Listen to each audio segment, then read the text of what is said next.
a ideia básica do que a gente vai fazer hoje, vai começar a estruturar aqui, é exatamente o entendimento desses conceitos. Então a gente começou a discutir e a discorrer aqui sobre a estrutura, né, de uma empresa.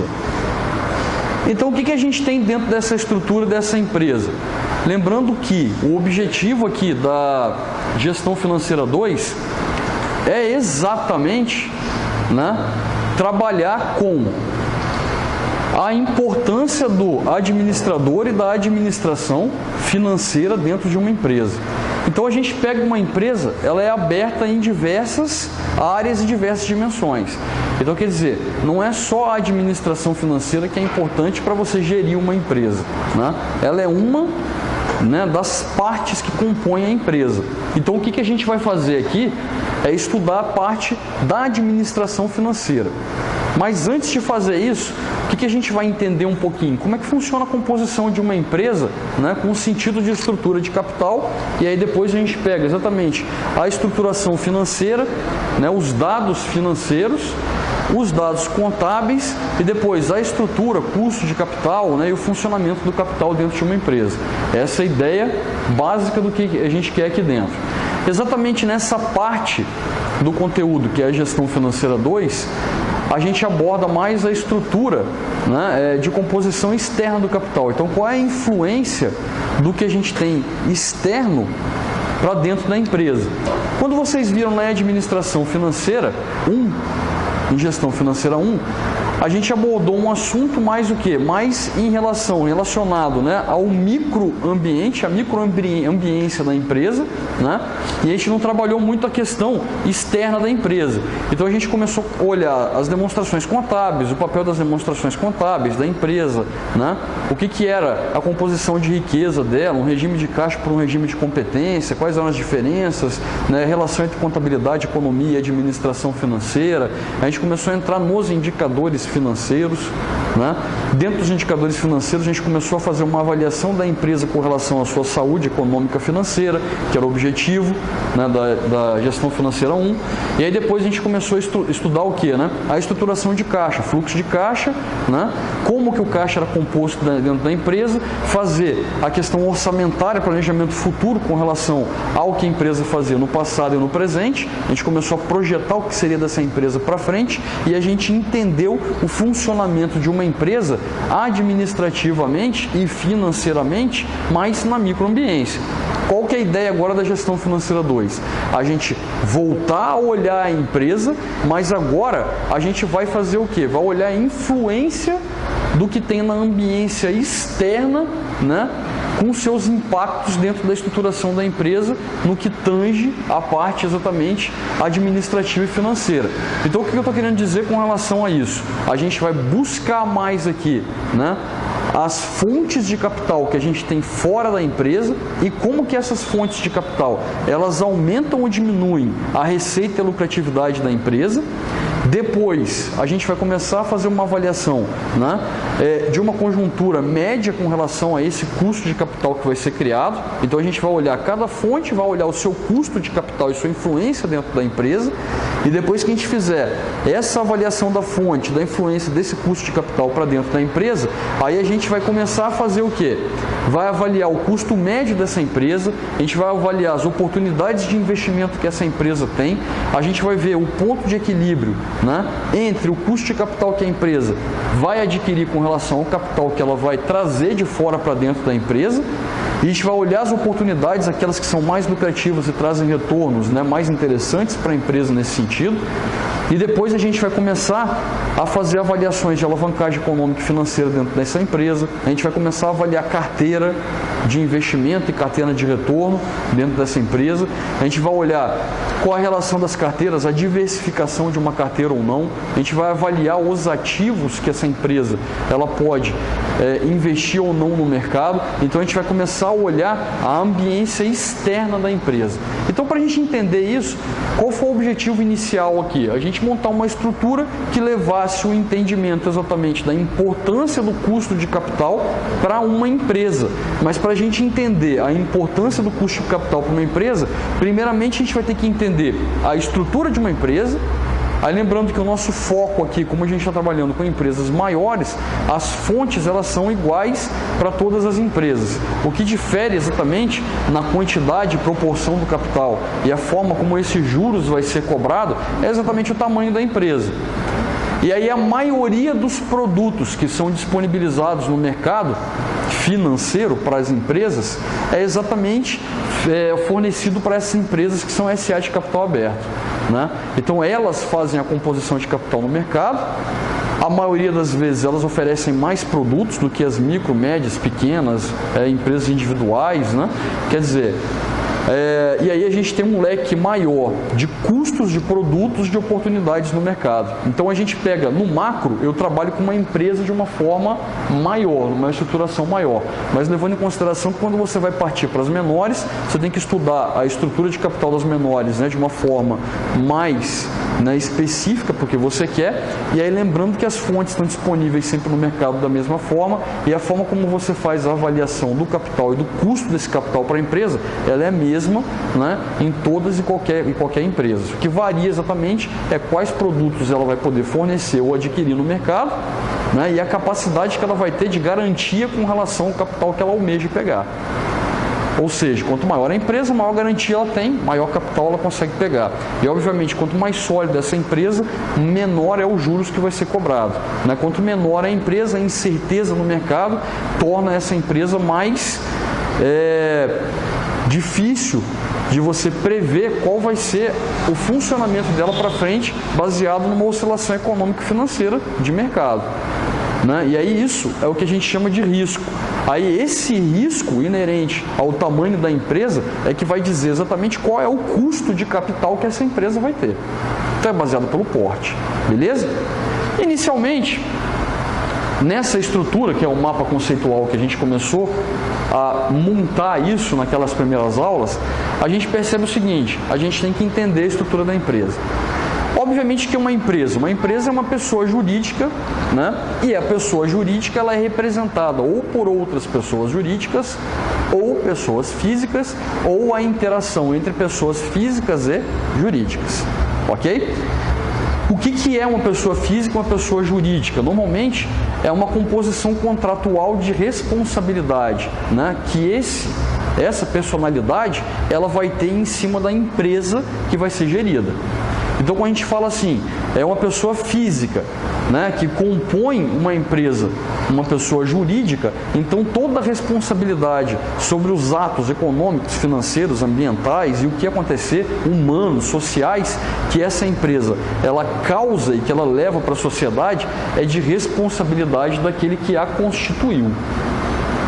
Ok? Ou aquele que veio a participar via adendos contratuais ou alterações contratuais depois da sua constituição também. E aí a gente entende o seguinte, que nessa estrutura montada aqui, a gente tem um conselho administrativo. Esse conselho administrativo, na verdade, é um conselho dos acionistas. O que é esse conselho de acionista? Quando a gente fala conselho de acionista, a ação ela é inerente a um tipo de empresa no mercado. E aí, que tipo de empresa no mercado que trabalha, né, com o seu capital social em forma de ações? É uma SA de capital aberto. Uma SA de capital aberto, ela faz o quê? Ela divide o seu patrimônio, o valor inicial de constituição dessa empresa, em ações. Então existe diferença entre você abrir uma empresa por cotas e uma empresa por ações. Normalmente, quando você abre uma empresa por cotas, significa dizer que a participação, né, acionária, a participação legal sobre a empresa, ela é limitada a um grupo de personalidades jurídicas, ok? E aí, quando ela é limitada, ela é distribuída em cotas. No caso de uma empresa onde você não distribui o capital em cotas, mas você distribui ele em ações, a quantidade de membros que são participantes e proprietários de uma empresa, ela é a quantidade máxima de uma porção, uma fração mínima que seria uma ação dentro de uma empresa. Exemplo, você tem uma empresa lá que disponibiliza 1000 ações no mercado. Então, quantos acionistas essa empresa pode ter no máximo? Ela pode ter no máximo 1.000 acionistas, ou seja, cada acionista, cada proprietário, cada detentor de ação, se ele comprar uma única ação da empresa, então ele vai fazer parte da fração de uma personalidade, né, que assume a responsabilidade daquela empresa. E aí, a nossa lei das sociedades por ações, ela fala o seguinte: quando uma empresa é de SA, capital aberto, e ela é totalmente privada, você pode ter no máximo um acionista que detenha no máximo 40% das ações de uma empresa. Então ele não pode deter mais do que 40% de uma ação, das ações de uma empresa. Por que isso? Porque quando ele detém maior quantidade das ações, esse conselho acionista aqui, de acionistas, ele fica tratado como um viés da gestão dessa empresa, ou seja, entende-se que quanto maior a quantidade de ações que ele vai deter sobre essa empresa, maior é a influência que ele tem a respeito da forma de gestão da empresa. Então a manipulação dos resultados por esse acionista, ela vai ser maior. Ou seja, ele vai ter um viés ali de poder gerir a empresa ou colocar pessoas que vão fazer a gestão da empresa atendendo aos seus interesses pessoais em detrimento aos outros acionistas da empresa, que vão representar a outra porcentagem. Então, ele tem que se limitar a 40%. Por quê? Porque ele tem a maioria das ações, só que ele não representa a maioria dos votos.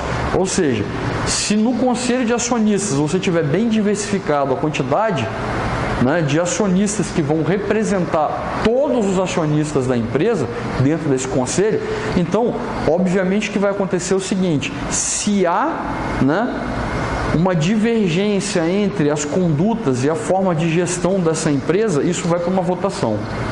E aí aquele que detém 40%, ele tem 40% do quê? Do poder de decisão dessa empresa. E aí os outros 60% podem ou não derrubar o que aquele detentor dos 40% ele deseja para a gestão da empresa.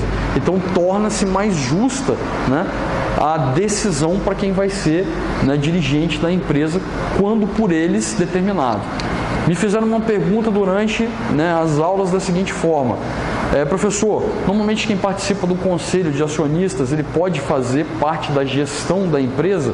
Aí obviamente que não, porque ele pode manipular resultados da forma com que beneficia a ele. Como assim? Como ele detém uma quantidade, uma porcentagem significativa das ações da empresa, o que isso pode levar, né, ou pode acarretar dentro do que a gente entende da administração financeira? A gente entende isso como um conflito de interesses. Quer dizer, ele pode fazer toda a gestão da empresa baseado no aumento, por exemplo, do valor da ação e distribuição do lucro, sabendo que isso é totalmente prejudicial à empresa. E aí ele faz o valor da ação subir, a lucratividade subir, ele compra mais ações baratas, aumenta o seu portfólio de ação, e aí depois que ele pega todo o lucro que ele almejava tirar e ele tem um preço da ação valorizado, ele vende isso tudo no mercado. E aí, quando a empresa tiver um momento ruim após essa situação e o preço da ação cair, ele já desfez de todas as ações que ele possuía. Então ele fez uma gestão que beneficiava a ele em detrimento aos outros. Então por isso que quem participa do conselho, normalmente ele não pode participar da gestão de uma empresa, né?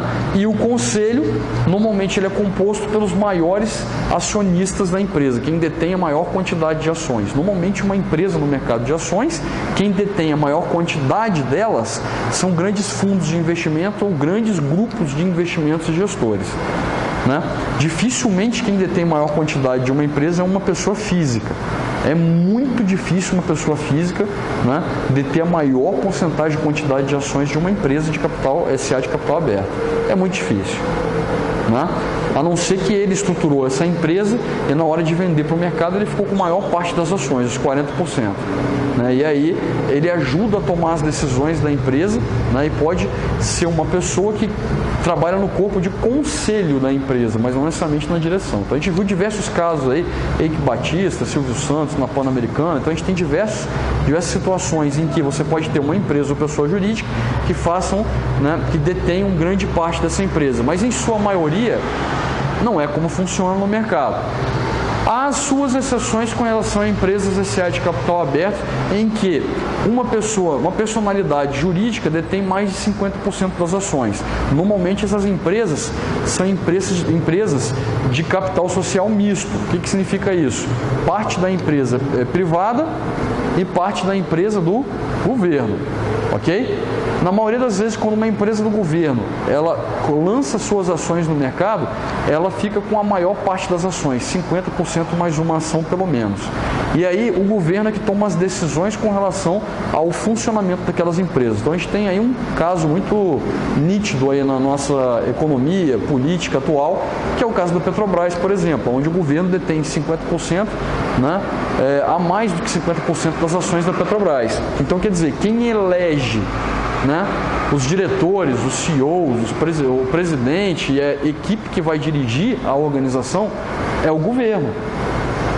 Então ele fala, eu quero que assuma a presidência tal pessoa. Ele vai lá e coloca aquela pessoa lá dentro para assumir e gerir a empresa, né?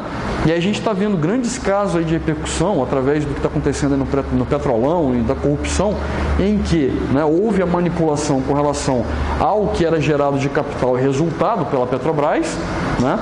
E aí desvio de verba e um monte de situação com relação a isso, compras superfaturadas, né? E aí o que ocasionou isso aí? Ocasionou perda de capital dos outros acionistas, né, que não podem decidir a respeito do controle de uma organização. Então, a gente tem situações, por exemplo, de congelamento de todos os bens e patrimônios da Petrobras nos Estados Unidos, né, pelo governo americano, porque os acionistas que compraram a ação no mercado norte-americano, né, eles entraram com recurso, obviamente, alegando que não foi uma gestão adequada para aquela empresa, houve corrupção e má gestão do funcionamento da máquina, né, organizacional, inclusive com influência da máquina pública, e isso trouxe o quê? Danos e prejuízos aos acionistas que compraram ações da Petrobras. Então eles estão querendo reaver esse capital. Enquanto isso vai tramitar, a Petrobras ela não pode botar a mão em nada patrimônio, contas que ela possui nos Estados Unidos, até que eles decidam, né, o julgamento final com relação a isso. É o que a nossa CVM aqui no Brasil não está conseguindo fazer. Isso a gente vai entrar no escopo aqui dentro. Então o objetivo do Conselho de Acionistas é determinar quem vai ser a representatividade da empresa com relação ao posicionamento de mercado, estratégia de mercado e funcionamento dessa organização. Então eles elegem, obviamente, um CEO para essa organização. Quem é o CEO? O CEO é exatamente a figura do presidente da organização. Ok? Essa é a figura do CEO. E aí o que o Conselho de Acionistas ela faz? Obviamente, quando ela elege, né, ela vai fiscalizar o trabalho, porque ela quer o quê? Que a empresa seja totalmente produtiva, que ela traga a maior lucratividade possível. Então a gente fala numa empresa que não traga lucro, né? Então a gente está sendo míope com relação ao mercado. Obviamente, ela pode trabalhar de formas diferentes.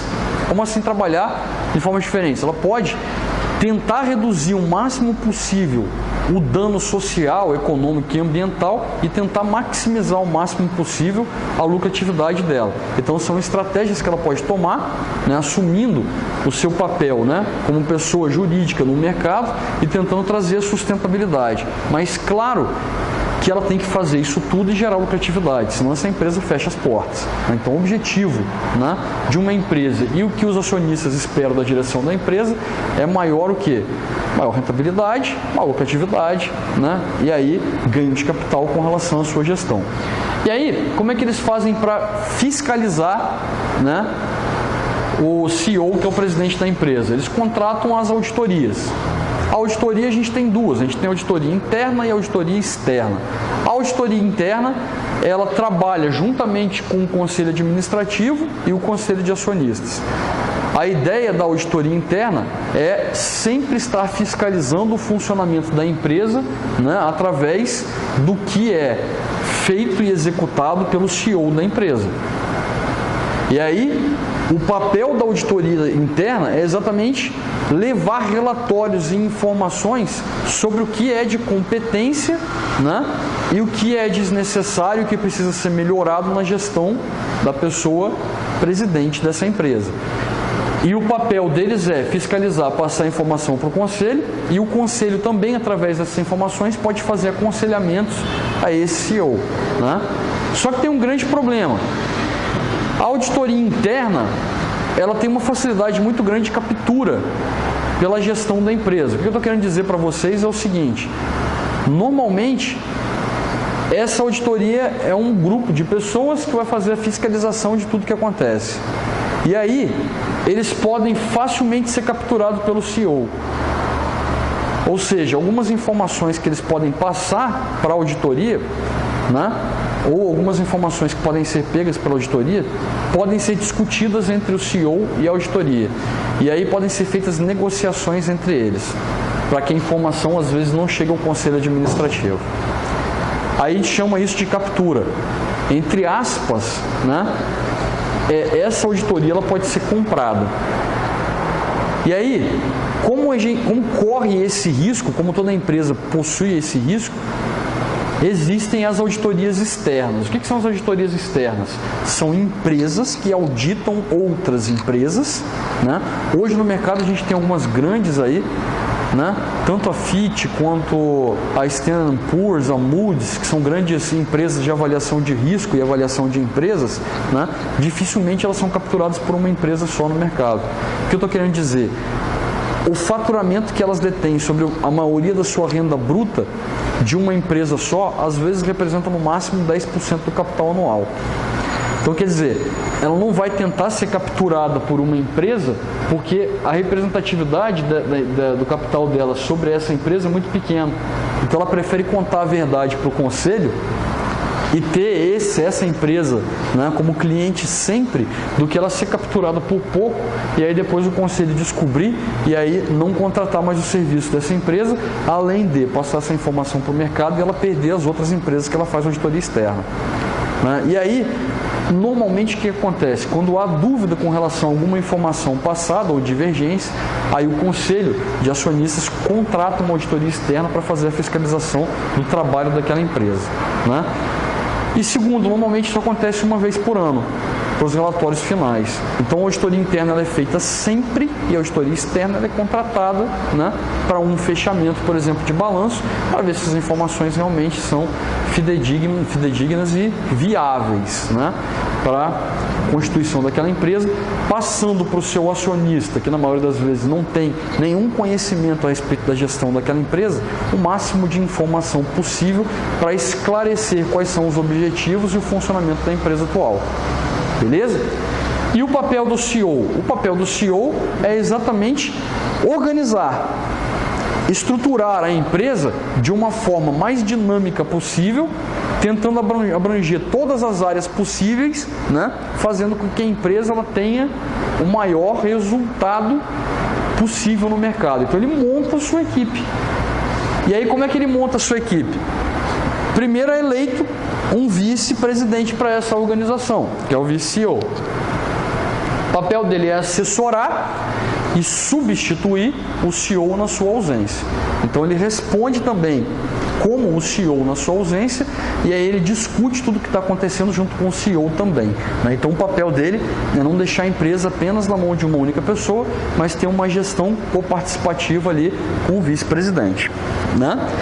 E aí a empresa ela recebe alguns diretores ali dentro, algumas diretorias. Obviamente a gente não está levantando todas as diretorias de funcionamento da empresa, né, porque não é o nosso objetivo esclarecer o funcionamento de cada uma dessas diretorias, né? Por quê? Porque na maioria das vezes você vai ter ramificações maiores por delegação de cada uma delas e as atribuições são diferentes, você vai fugir, né, do que a gente quer com relação à disciplina de gestão financeira, ok? Então a gente tem, por exemplo, a diretoria comercial, né? A gente tem a diretoria de recursos humanos, a diretoria administrativa, vai trabalhar com a parte administrativa da empresa. Em algumas empresas, né, a administrativa está em cima de outras diretorias também, né, porque ela engloba as funções de várias diretorias, né. A gente tem aqui a diretoria de produção da empresa, responsável por tudo que é produzido, a diretoria de marketing, e a gente bota várias relações aqui dentro, produto, né, relação com o mercado, às vezes dentro da diretoria de mercado tem relação com os investidores também, né? E aí a gente tem várias funcionalidades aqui dentro e várias atribuições que também são delegadas, e aí é onde a gente quer é a diretoria financeira, onde tem o CFO, né? Que esse aqui é o responsável pela gestão dos recursos financeiros da empresa, né? Então o CFO, né, ele vai pegar dentro desse escopo tudo que envolve o capital da empresa, né, ele está dentro das suas atribuições. O objetivo dele é ver o quê? Todo o capital com relação a custos, com relação a oportunidades de investimento, com relação à demanda de capital de outros setores da empresa para investimentos também e utilização desses recursos. Então, nenhuma diretoria funciona sozinha, tem que ter conversa entre todas, mas quem normalmente toma a decisão de capacidade de recurso financeiro é essa diretoria. Às vezes o diretor de marketing fala o seguinte: precisa fazer um investimento grande, né, no mercado para atrair mais o cliente, ter mais divulgação da empresa, mas aí quando ele traz o projeto para a diretoria financeira para ser discutido, o valor é muito alto. E o valor que pode ser, né, gasto, investido com relação a esse projeto, né, esse recurso financeiro ele é inexistente. E às vezes pode ser que eu possa pegar mais recursos fora ou não. E aí depende de todo o objetivo da empresa com relação a isso, né? Então a responsabilidade do diretor financeiro é exatamente de avaliar esse funcionamento. Como que isso, né, como é que esse capital ele vai estar, né, investido dentro da empresa, qual a disponibilidade de capital e qual é a capacidade da empresa para a geração de maior rentabilidade futura. Então, o que tange a parte financeira, recursos financeiros na empresa, ele cai sobre a responsabilidade da direção financeira. Dentro delas, né, eu abri alguns departamentos que são triviais, né, e muito importantes com relação à gestão dessa diretoria financeira. Então, obviamente a gente pode ter outras ramificações, né, mas o que eu quero exatamente é o custo de capital no final dessa estrutura. Eu estou levando, né, a nossa discussão exatamente para o custo de capital. Então eu não estou abrindo demais os conceitos, não estou buscando estender muito aquilo que a gente vai discutir em cima desses conceitos, mas estou tentando levar a gente para uma estrutura de capital que seja viável o entendimento com relação ao que a gente quer, né? Aí, a gente tem alguns departamentos aqui que são importantes, uns a gente vai trabalhar e outros não. Departamento de relação com os investidores, o que a gente quer aqui saber com relação a isso, né? Com relação aos investidores, tem que saber qual é o capital que esses investidores fizeram para a empresa, aportaram para a empresa, né? E aí eu quero saber o seguinte: se a gente vai precisar de mais capital desses investidores no mercado, quer dizer, eu posso fazer novas emissões de ações, né, para o mercado, e aí nessas novas emissões de ações eu vou tentar perceber aqui qual é a importância e a influência disso sobre a empresa e, obviamente, eu vou ter sempre passar as informações, principalmente do setor financeiro, da informação financeira da empresa para esses investidores.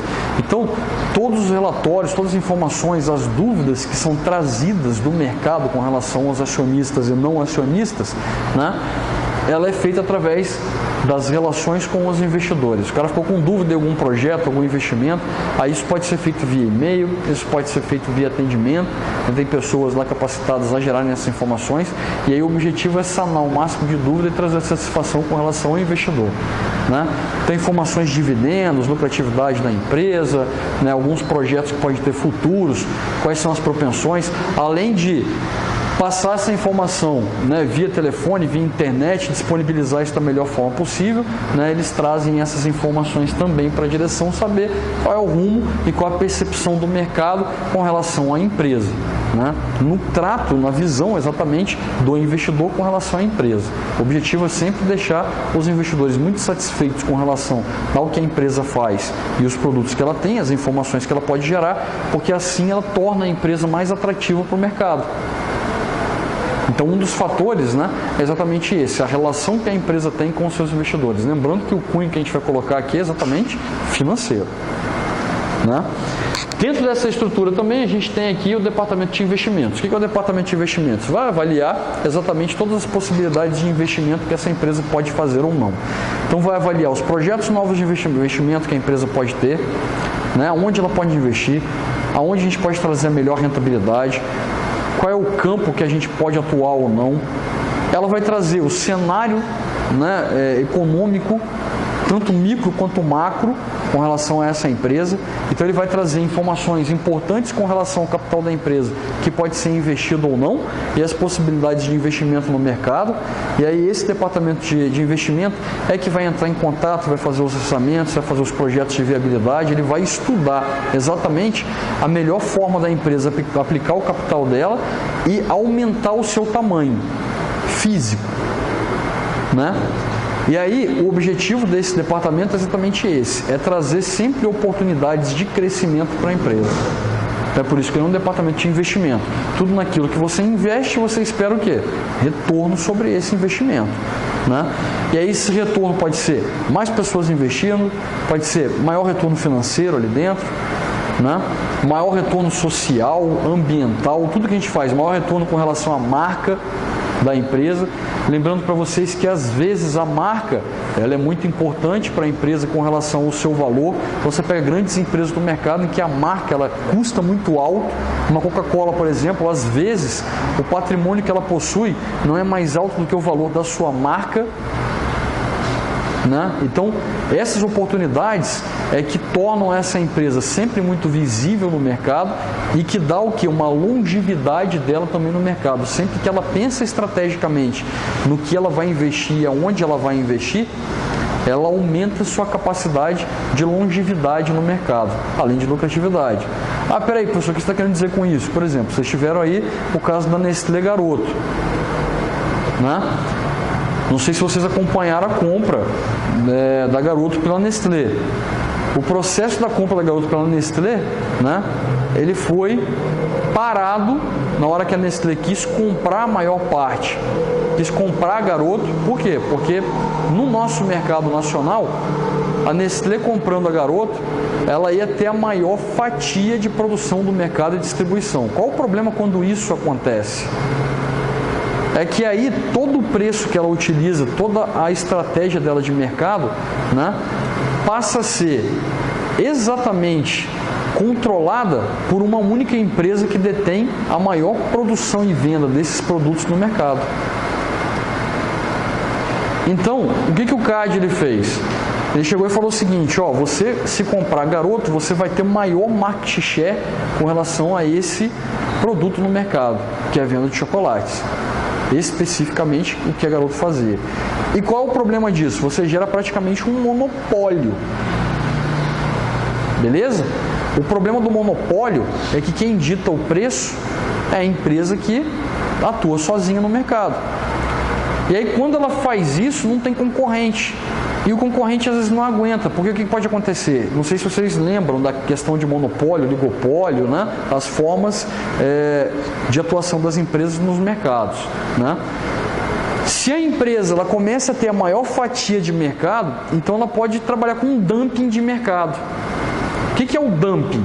O dumping é você jogar o preço de um produto similar a todas as empresas para baixo. Quando você faz um dumping de mercado, o que acontece? A empresa que tem maior quantidade de produtos e produção, ela tem baixo custo de produção. Quando ela joga o preço para baixo, ela diminui a margem de segurança, lá em custos. Ela diminui a margem de segurança. O que é diminuir a margem de segurança? Ela diminui a gordurinha de lucro que ela tem. Só que ela faz isso, ela diminui a gordura dela.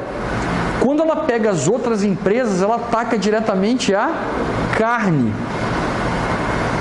Por quê? Porque as empresas menores já trabalham com a margem de gordura praticamente inexistente. Elas são basicamente de subsistência. Produz para pagar suas contas e tirar o mínimo de lucro possível. Quando ela faz um dumping, ela quebra as outras. E aí quando ela quebra as outras, o que ela pode fazer? ela vai comprando as outras, até que ela chega no mercado monopolista, quer dizer, ela toma conta completamente do mercado e ela dita o preço da forma que ela quiser. Então, um produtinho que às vezes era R$1, que ela baixou para 80, se não tiver concorrência, ela pode subir para R$2, R$3, que o mercado vai ter que consumir. Por quê? Porque é o único produto que é vendido no mercado. Beleza? Então, a gente tem que tomar cuidado com relação a isso. Então, essa composição, pois é, mas aí para ela comprar, o que ela fez? Ela teve que se desfazer de outras que ela possuía. Então, por exemplo, outras empresas